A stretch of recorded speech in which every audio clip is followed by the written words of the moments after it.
Mick, on boss lead to new job and him being fired. Nearly 30 years ago, I worked for the U.S. national sales company for a major automotive brand. I was in product planning working on the launch of new model vehicles, but was junior level at the time. My boss was a real hard ass on things and was the type that when he did something wrong, then it was someone else's fault, or if it was a good thing that happened, he would take all the credit. One Friday, he dumped in my lap that a shipment of wheels and tires had to be sent to Europe for following Monday as part of this was the same trip that he had previously denied my travel request to support the event. Also, he knew about these wheels and tires a week or more prior, and I think he was trying to make me look bad by dumping it on me last minute. When I asked him about how I was supposed to get these packed and shipped for arrival in 2 days, he told me to just get it done and not to bother him with the detail. Further, he wanted the wheels and tires back ASAP after the trigger MC on this, so I booked a flight to Europe and took the wheels and tires as oversized luggage. I then rented a van, collected the wheels and tires, and took them to the photo shoot. I took care of business, hung around for the next 2 days, and then took the wheels and tires back with me on return flight on Tuesday morning. What was so sweet was that the executives on site were very impressed by my dedication to make the photo shoot a success. Apparently, one of the executives sent a note to my boss, praising my support in making the event work. To say my boss was pissed at me was understatement. However, what could he do but take the credit as his plan? Shortly after this, I was offered the role of vehicle manager in corporate communications group, which I gladly took, even though my boss tried to prevent it. My former boss was let go about 4 months later. Apparently, he had no one else to blame for his mess-ups. Support me by following and subscribing. Thanks.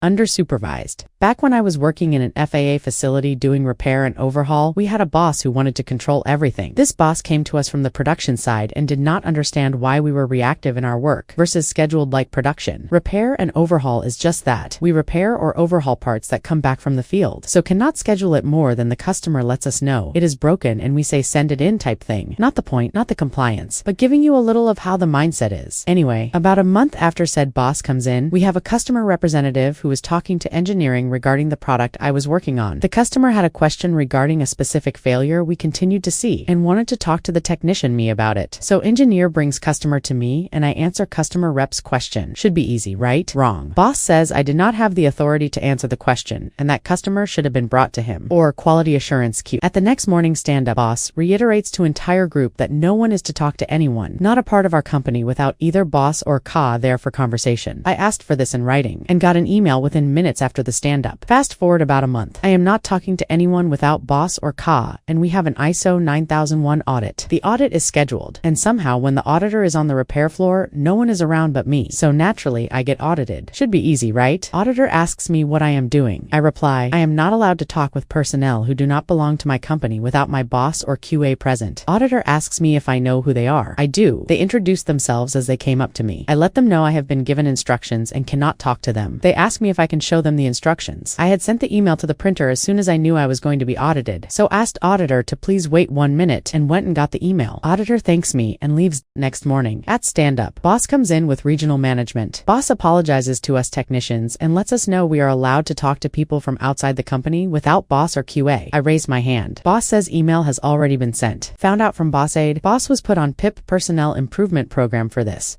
Support me by following and subscribing. Thanks. My dog is petty AF. I have a little 22-pound Min Pin, Coonhound mix, and a 70 pounds Doberman. I gave them each a snack tonight, a small dog bone each. The Dobie eats hers quickly while the little one doesn't. The little one and I were in my bedroom while the Dobie went in the living room. When the Dobie came back, the little one stood her ground. She would not let the Dobie in the room. I'm sure she thought the Dobie wanted her treat. She even tried attacking her. I got up to get between them. The little one walked past several of the Dobie's toys that were in the hallway and stopped at 2 of her favorites that were in the living room. She looked over her shoulder at me and the Dobie, with the treat in her mouth, and squatted to pee on them. And she decided to do a squat and pee walk over to a pair of my shoes, all while staring right at me over her shoulder. Support me by following and subscribing.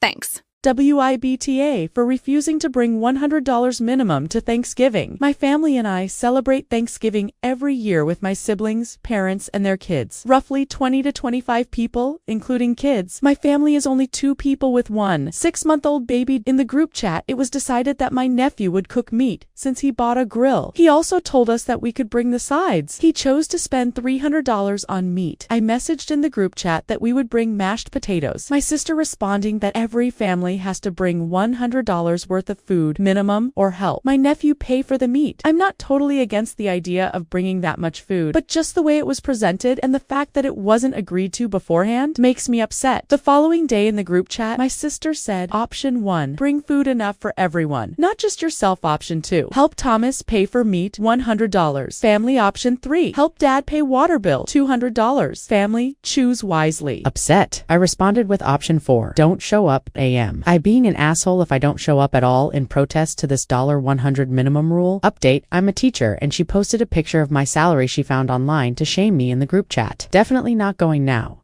Support me by following and subscribing.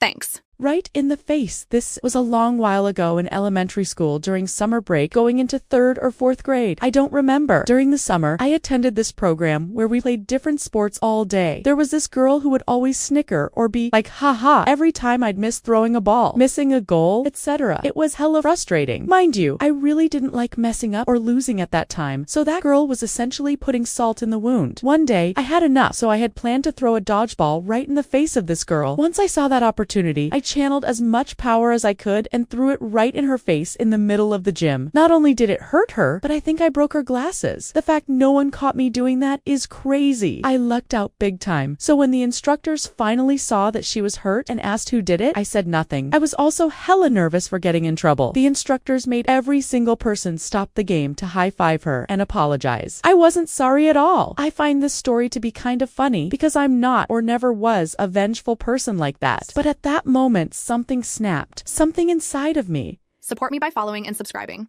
Thanks.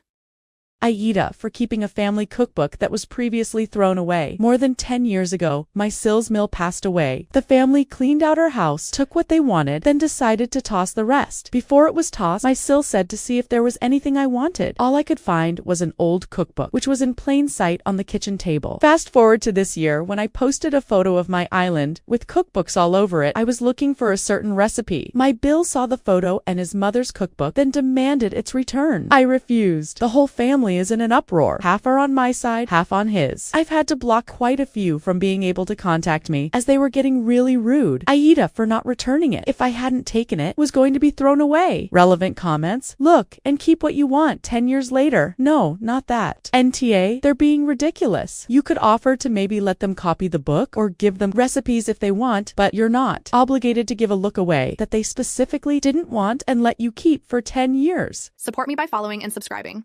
Thanks. Sure, I'll keep my mouth shut. It's happened years ago, but it still makes me grin Grinch style. I was working on a really big project at the time. The VP was aware that I was the main resource on the project, so he included me in the status meetings. My manager did not like that. She didn't want anyone else getting any kind of recognition for the project, so I was instructed to sit there and keep my mouth shut. The next status meeting came around, and I did just what she told me to do. I sat there, taking notes and saying nothing, right up until the VP started asking questions about project details, which she couldn't answer because she was the only person attached to the project who did not actually work on the project. She was furious, but what could she do? After that disaster, I was allowed to attend and participate.